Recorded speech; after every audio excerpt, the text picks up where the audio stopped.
नमस्कार मंडळी, स्वागत आहे तुमचं माझ्या मिनी ब्लॉगमध्ये.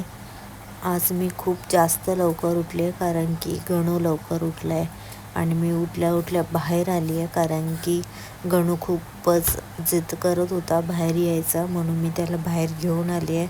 आणि आता वाजले आहेत 6:45. मी गणू बघा कसा खेळतो आहे. थंडी वाजू नये म्हणून त्याला मी फुल पॅक केलं होतं.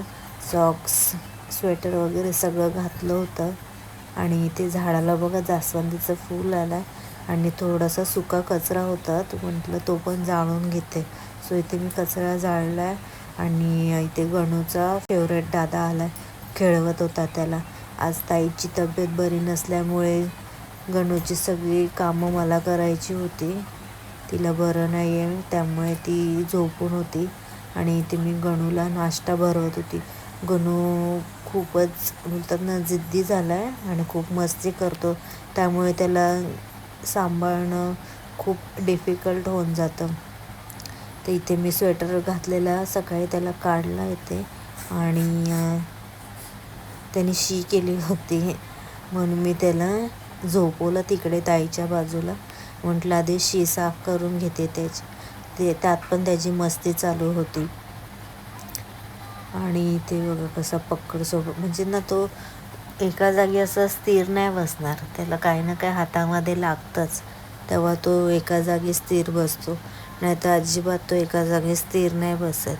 सो मी इथे ना त्याला मी आंघोळ नंतर घालणारच होते, म्हणून म्हटलं आधी फक्त त्याला असं पुसून घेते आणि नंतर मग त्याला मी स्वच्छ करेन आणि आंघोळ घालून घेईन.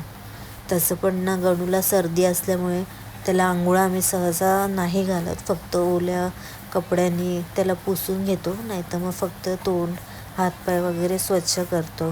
आणि इथे मी बघा त्याची आंघोळ घातली त्याला आणि कपडे वगैरे चेंज करत होते. तिथे पण तो शांतीने बसत नव्हता, खूप मस्ती करत होता, हे खेस ते खेस चालू होती. मला घाई होती कारण की मला कामाला जायचं होतं, म्हणून मी इथे पटापट त्याची तयारी करून घेत होती.